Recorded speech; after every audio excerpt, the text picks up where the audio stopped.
Bueno, vamos a leer entonces la confesión de San Patricio, confessio en el sentido latino de la palabra, proclamación, declaración pública, defensa, apología también, apología contra sus enemigos que están muy presentes también en el escrito. Entonces comienza así: yo Patricio, pecador, esa es la primera palabra que se atribuye, yo Patricio, pecador, ego Patricius peccator, rusticissimus et minimus omnium fidelium, muy rústico, extremadamente rústico, y el mínimo de todos los fieles, y profundamente despreciado por muchos. Ahí está, contemptibilissimus, contemptibilis es despreciable, tan superlativo, muy despreciable para muchos. Tuve como padre a Calpurnio, diácono, hijo de Potito, sacerdote, en la aldea de Manaventurnie. Y tenía una villa cerca, no consta que, donde él fue tomado cautivo. Los piratas irlandeses hacían raids en la parte romana, en la parte más rica y culta, e incluso se llevaban seres humanos como esclavos, ¿no? Tenía entonces unos 16 años. No conocía al Dios verdadero. Fui llevado cautivo a Irlanda con miles de personas, ¿no?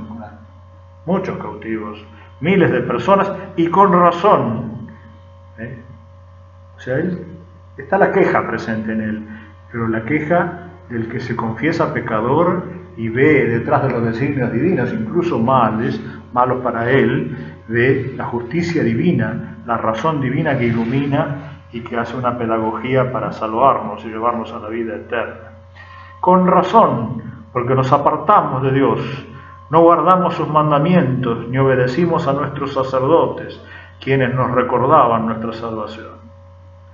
Y el Señor derramó sobre nosotros el ardor de su ira y nos dispersó entre muchas naciones hasta los confines de la tierra. Esto es repetido en el escrito, porque Irlanda en aquella época, en que el mundo civilizado terminaba en Europa, eran los confines de la tierra.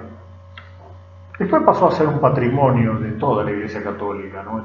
Evangelizar hasta los confines de la tierra. Pero en esta época tiene un sentido absolutamente literal también, donde ahora mi pequeñez se encuentra entre extraños. Hay mucho acento de tristeza y de dolor, ¿no? Siendo que es muy agradecido por la misión que Dios le encomendó, es un alma muy sensible, muy sensible. Lo reconocen todos los que lo leen. Sensitive, dicen en inglés, que no es lo mismo que sensitivo ni que sensible en castellano, que es como hipersensible, casi, temperamento muy delicado. Percibía la agresión y el dolor más de lo normal. Mi pequeñez se encuentra entre extraños.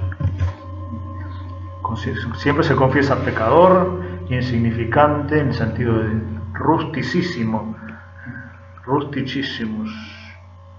Eso quedó para siempre, para toda la historia, como la definición de Patricius peccator sobre todo, pero también Patricius peccator, rusticissimus et minimus omnium fidelium. Espiritualidad que después en la Edad Media también se va a cultivar mucho, ¿no? La de los mínimos, los frailes menores y cosas por el estilo. El ardor de su ira y la dispersión es típico del Antiguo Testamento. Está lleno de alusiones a la Sagrada Escritura, incluso al Antiguo Testamento. Que conocía muy bien, después de haber estudiado en las Galias, ¿no? para ser diácono, sacerdote y finalmente obispo, conocía muy bien la Escritura. Entonces, ardor de su ira, dispersión entre las naciones, la diáspora, hasta los confines de la tierra. Estos números que hay a continuación, número 2, son arbitrarios, son puestos por el editor, ¿no?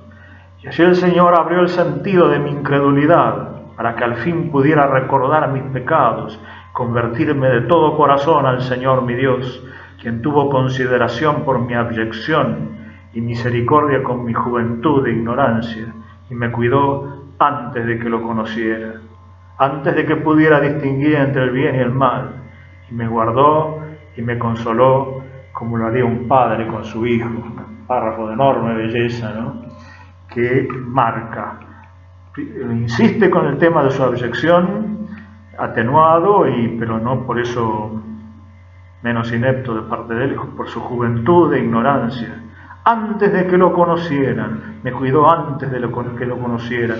Ahí hay algo de la predestinación, ¿no? Antes de la creación del mundo. Antes de que pudiera distinguir entre el bien y el mal. Eso atenúa también un poco la vida de la cual él se queja de no haber obedecido a los sacerdotes y a los consejeros hasta la edad en que fue hecho cautivo. Me guardó y me consoló como lo haría un padre con su hijo. Eso también tiene que ver con Isaías y con toda la Sagrada Escritura. No es muy frecuente en el Antiguo Testamento, pero hay cosas que son poco frecuentes y sin embargo de enorme importancia, precisamente por ser pocas, ¿no? Consolatus est me ut pater filium. Está bien dicho, hay 2 palabras nada más, pater filium. Por lo tanto no puedo callar, número 3, ni de hecho no conviene callar los grandes beneficios y la gran gracia que el Señor se ha dignado concederme en la tierra de mi cautiverio. Pues esto podemos dar a cambio a Dios después de haber sido castigados por Él, para exaltar y alabar sus maravillas ante toda nación bajo el cielo. Muy buena doctrina sobre la gracia, la predestinación y la libertad humana, ¿no? Él concede la gracia. Todo es beneficio de Dios y gracia. Incluso en el sufrimiento, en la tierra del cautiverio. Y solo esto podemos dar a cambio. No hay mérito precedente, ¿eh? Dios actúa y Él entonces agradece, y agradece en público. Y después de haber sido castigados por Él, interpreta los castigos como dones de Dios, dones para la conversión, para la intimidad divina. Exaltar y alabar sus maravillas ante toda nación bajo el cielo. Eso lo aplica obviamente a la isla que él evangelizó, pero tiene su nota de vida eterna también, ¿no? Todos los castigos, todos los sufrimientos de esta vida son para algún día exaltar y alabar sus maravillas ante toda nación en el cielo, bajo el cielo también. Después viene en el número 4, y hay un subtítulo puesto por el editor, el credo de la Trinidad. Es un credo, se llama el credo de San Patricio también, parecido por supuesto al credo que rezamos en la misa, pero de enorme belleza. Acá muestra que tan rústico como él creía no era, por lo menos en teología. Es una obra maestra de la teología dogmática y de enorme belleza literaria. No hace falta estar instruido en la retórica de los grandes oradores romanos para tener talento. También en el lenguaje simple se pueden decir cosas maravillosas. El credo de la Trinidad, pone el editor, porque no hay otro Dios, ni lo ha habido ni lo habrá, es el corazón del Antiguo Testamento. No hay otro Dios que Dios Padre, ingénito, sin principio, de quien todo es principio, el Señor del universo como se nos ha enseñado, y su Hijo Jesucristo, a quien declaramos haber estado siempre con el Padre, esto contra los arrianos, engendrado espiritual e inefablemente por el Padre, antes del principio del mundo, antes de todo principio. Y por él se hacen todas las cosas visibles e invisibles. Y se hizo hombre, y habiendo vencido a la muerte, fue recibido en el cielo por el Padre, y le ha dado todo poder sobre todos los nombres en el cielo, en la tierra y debajo de la tierra. Y toda lengua le confesará que Jesucristo es Señor y Dios, en quien creemos y cuyo advenimiento esperamos pronto, juez de vivos y muertos, y pagará a cada uno conforme a sus obras. Y ha derramado sobre nosotros abundantemente el Espíritu Santo, que introduce la tercera persona de la Trinidad. Don y prenda de inmortalidad, lenguaje muy de San Pablo, como lo anterior, ¿no?, que hace a los que creen y obedecen hijos de Dios. Y la fe y la obediencia son necesarias, pero la gracia las precede. Coherederos con Cristo, y a Él confesamos y adoramos un solo Dios en la Trinidad del Santo Nombre. Ahí termina el pequeño credo. Tiene enorme belleza en latín, ¿no? Impresionante. Pero no vamos a expandirnos mucho porque nos saca tiempo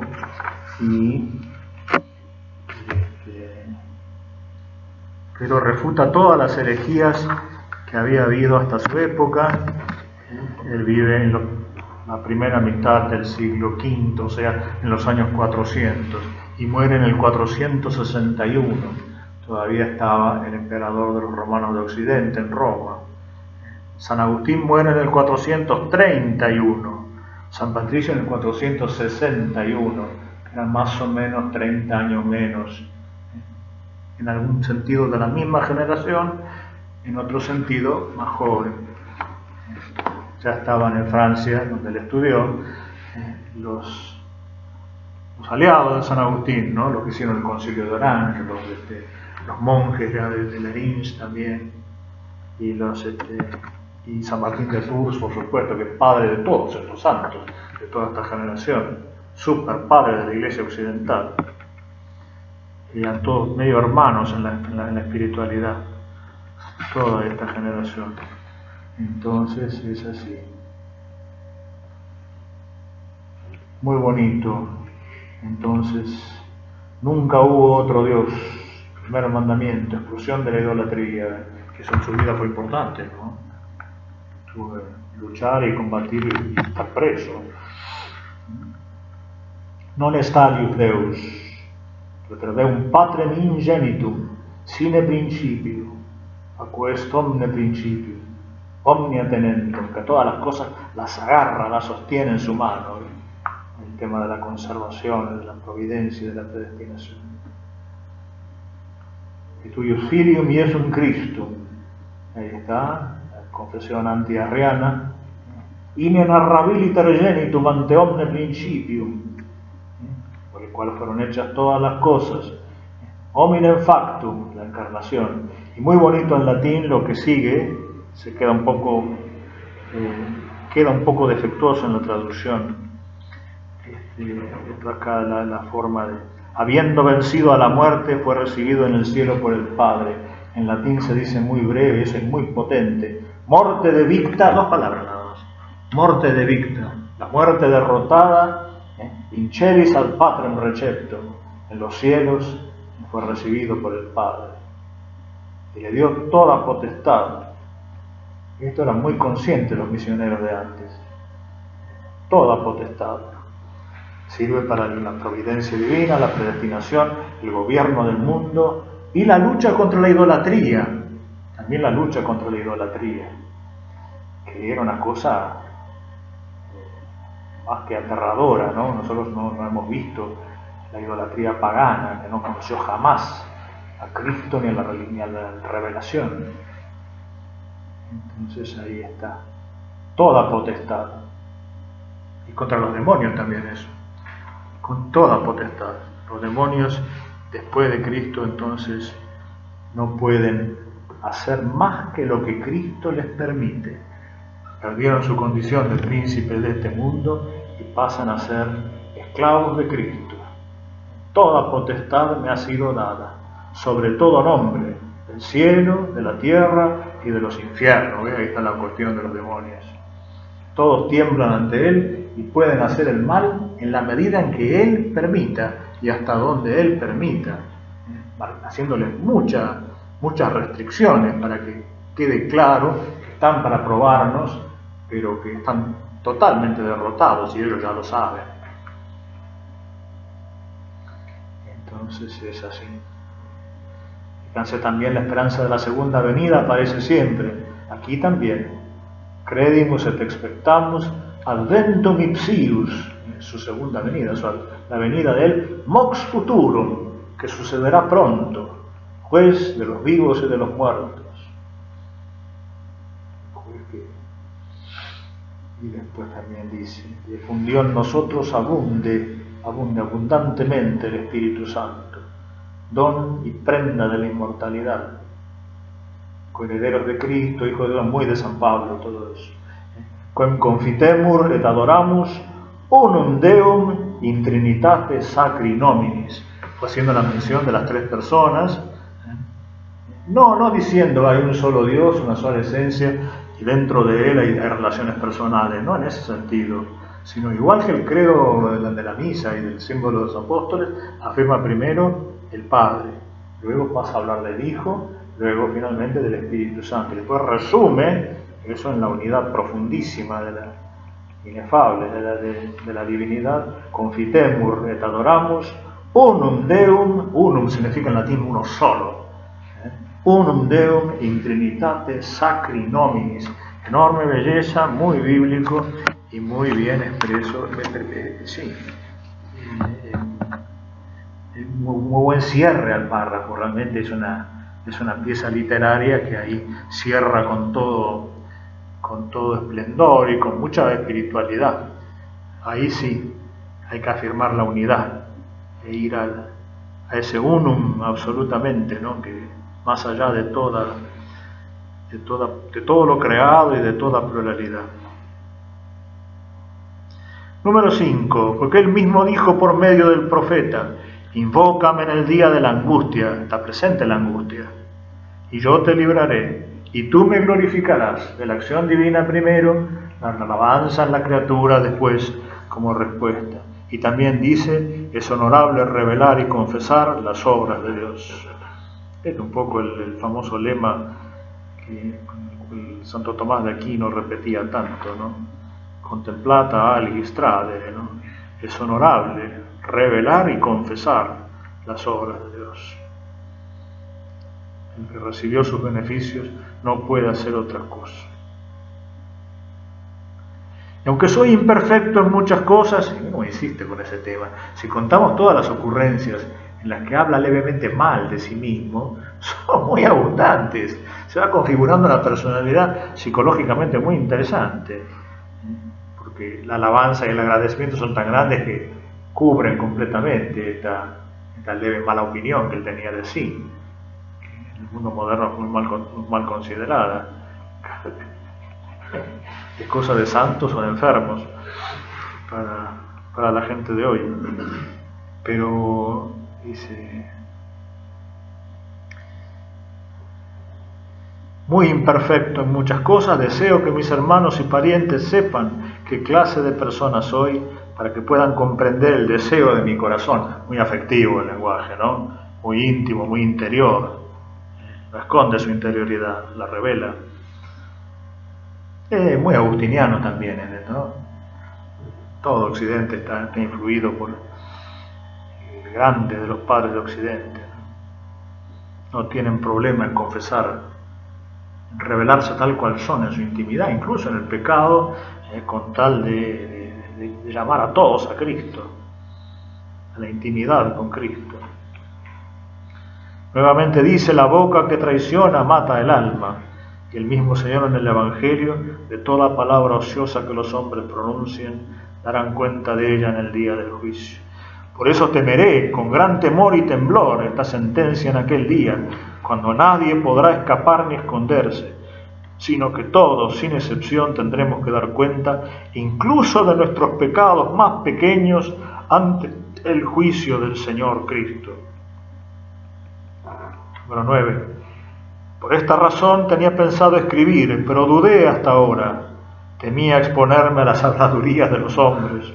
Una vez más, el tema de los enemigos. Pues no he estudiado como los demás, quienes se empaparon a fondo de la ley y la Sagrada Escritura, y nunca tuvieron que cambiar el lenguaje de su infancia, sino que fueron capaces de perfeccionarlo más y más. Algunos leía el crecimiento en la cultura creciente en sus compañeros de estudio. En nuestro caso, lo que tenía que decir tuvo que ser traducido en una lengua desconocida para mí, como se puede comprobar fácilmente por el sabor de mi escritura, lo cual delata mi escasa instrucción y formación en el arte de la palabra. Esto es de suprema importancia en la época, y el que no lo tenía cultivado sentía la deficiencia.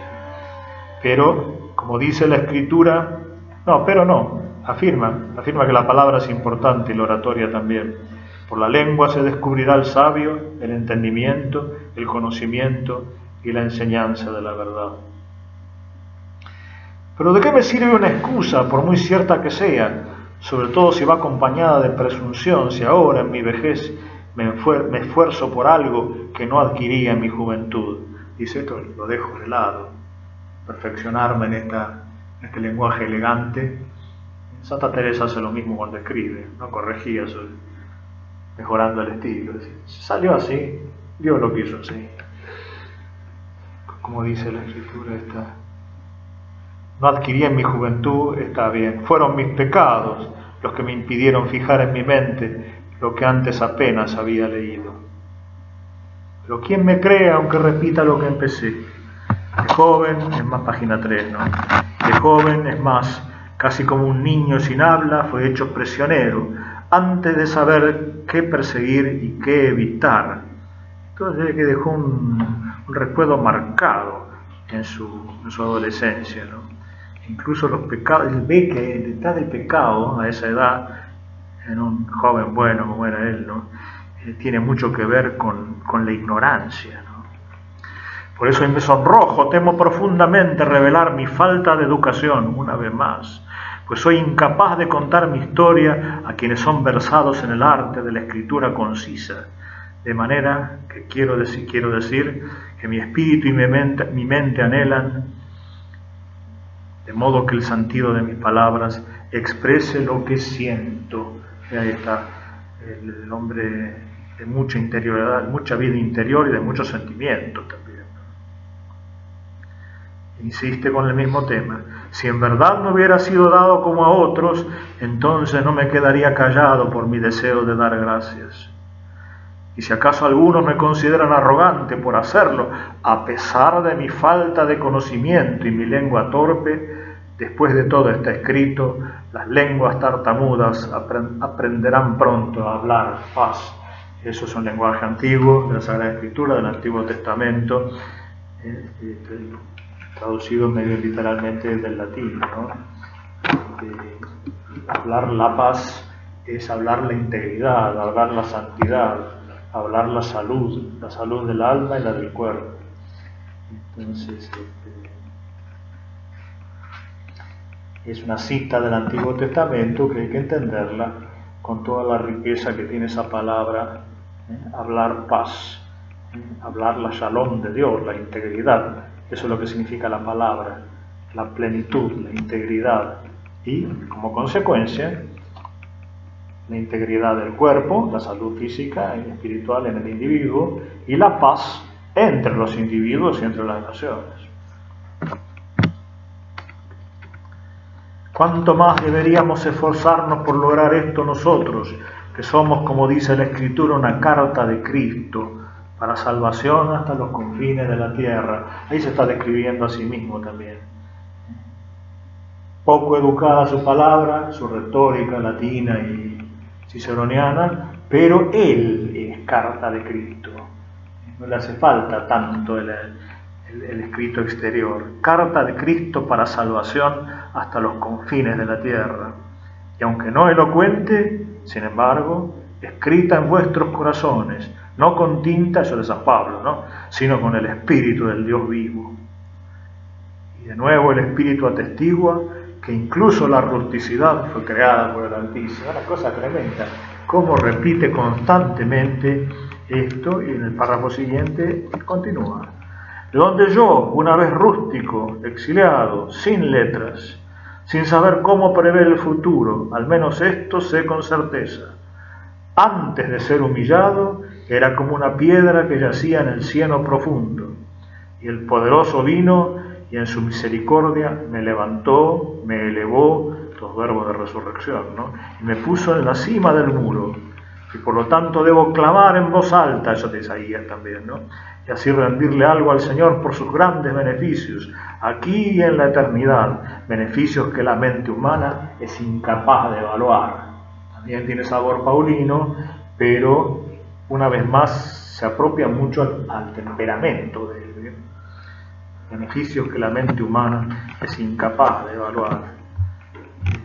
No es solo la falta de formación literaria, es el verdadero profeta, el portador de la palabra de Dios, él lo fue en Irlanda, se siente incapaz, como Jeremías, no sé hablar, soy un niño. El tesoro que lleva en su lengua es tan grande que él se siente profundamente incapaz. Y aparte tiene algo de teología negativa también, ¿no? De teología apofática. Por más que multipliquemos las alabanzas de Dios, Él trasciende todo lo que podamos decir de Él. Por tanto, asómbrense, grandes y pequeños que temen a Dios, y hombres de letras en sus tierras.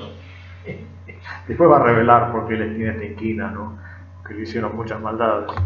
Escuchen y reflexionen sobre esto. ¿Quién me levantó a mí, el necio que soy, de entre aquellos que a los ojos de los hombres son sabios, expertos en leyes y poderosos en palabra y en todo?